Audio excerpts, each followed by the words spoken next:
Chapitre 2. Un chat grand, noir et gros. « J'ai beaucoup de peine à te laisser tout seul, » dit l'enfant en caressant le dos du chat grand, noir et gros. Puis il continua à remplir son sac à dos. Il prenait une cassette du groupe Pur, un de ses favoris. La rangeait, hésitait, la sortait et ne savait pas s'il la remettait dans le sac ou s'il la laissait sur la table. Il n'arrivait pas à décider ce qu'il allait emmener en vacances et ce qu'il allait laisser à la maison. Le chat grand, noir et gros le regardait avec attention, assis sur le bord de la fenêtre, son endroit préféré. « J'ai pris mes lunettes pour nager. Zorba, tu n'as pas vu mes lunettes? Non? Ah, tu ne les connais pas, toi, tu n'aimes pas l'eau. Tu ne sais pas ce que tu perds. La natation est un des sports les plus amusants. »« Des croquettes ?» proposa l'enfant en prenant une boîte de croquettes pour chat. Il lui en servit une ration plus que généreuse, et le chat grand, noir et gros se mit à mastiquer lentement pour faire durer le plaisir.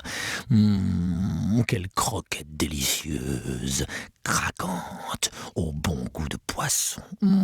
C'est un garçon formidable, pensa le chat la bouche pleine. Comment ça? Un garçon formidable. Le meilleur, corrigea-t-il en avalant. Zorba, le chat grand, noir et gros, avait de bonnes raisons de penser cela de cet enfant qui dépensait son argent de poche en délicieuses croquettes, qui nettoyait la litière de la caisse où il faisait ses besoins et qui l'instruisait en lui parlant de choses importantes. Ils passaient de longues heures ensemble sur le balcon à regarder l'activité incessante du port de Hambourg. Et là, par exemple, le garçon lui disait « Tu vois ce bateau, Zorba? Tu sais d'où il vient? Du Libéria, un pays d'Afrique très intéressant parce qu'il a été fondé par des hommes qui avaient été des esclaves. Quand je serai grand, je serai capitaine d'un grand voilier et j'irai au Libéria. Tu viendras avec moi, Zorba? Tu seras un bon chat de mer, j'en suis sûr. » Comme tous les enfants des ports, ils rêvaient de voyages dans des pays lointains. Le chat grand, noir et gros l'écoutait en ronronnant et se voyait aussi à bord d'un voilier sillonnant les mers. Oui, le chat grand, noir et gros avait beaucoup de tendresse pour le garçon et il n'oubliait pas qu'il lui devait la vie. Zorba avait contracté cette dette exactement le jour où il avait quitté le panier dans lequel il vivait avec ses 7 frères. Le lait de sa mère était tiède et doux, mais lui, il voulait goûter ces têtes de poisson que les gens du marché donnaient au grand chat. Il ne pensait pas en manger une entière, non, il voulait la traîner jusqu'au panier et là miauler à ses frères « Assez de téter notre pauvre mère, vous ne voyez pas comme elle a maigri? Manger du poisson, c'est la nourriture des chats des ports !» Peu de temps avant de quitter le panier, sa mère lui avait miaulé très sérieusement. « Tu es agile et malin, c'est très bien, mais tu dois faire attention à ne pas sortir du panier. Demain ou après-demain, les humains vont venir décider de ton destin et celui de tes frères. Ils vont sûrement vous donner des noms sympathiques et vous serez assurés d'être nourris. C'est une grande chance de naître dans un port. Car dans les ports, on aime et on protège les chats. La seule chose que les humains attendent de nous, c'est que nous éloignions les rats. Eh oui, mon enfant, être chat de port est une grande chance. Mais tu dois faire attention, car il y a en toi quelque chose qui peut faire ton malheur. Mon enfant, si tu regardes tes frères, tu verras qu'ils sont gris ou rayés, comme les tigres. Toi, tu es né tout noir, sauf la petite tache blanche que tu as sous le menton. Il y a des humains qui croient que les chats noirs portent malheur. Ah, c'est pourquoi, mon petit, il ne faut pas sortir du panier. » Mais Zorba, qui était alors une petite boule de charbon, quitta le panier. Il voulait goûter une de ces têtes de poisson. Et il voulait aussi voir un peu le monde. Il n'alla pas très loin. La queue dressée et vibrante en trottant vers un étal de poissonnier, il passa devant un grand oiseau qui somnolait, la tête penchée. C'était un oiseau très laid, avec une énorme poche sous le bec.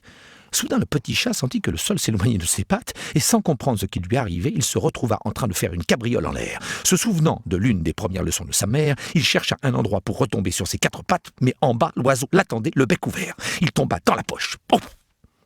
Il y faisait noir, et ça sentait horriblement mauvais. « Laisse-moi sortir! Laisse-moi sortir !» miaula-t-il désespéré. « Ah bon, tu parles? Quelle bête tu es? Croissa l'oiseau sans ouvrir le bec. « Laisse-moi sortir ou je te griffe !» miaula-t-il menaçant. « Ouais, je crois que t'es une grenouille. T'es une grenouille ?» croissa l'oiseau, toujours le bec fermé. « Je m'étouffe, oiseau idiot !» miaula le petit Zorba. « Ouais, t'es une grenouille. Une grenouille noire. C'est étrange, croassa l'oiseau.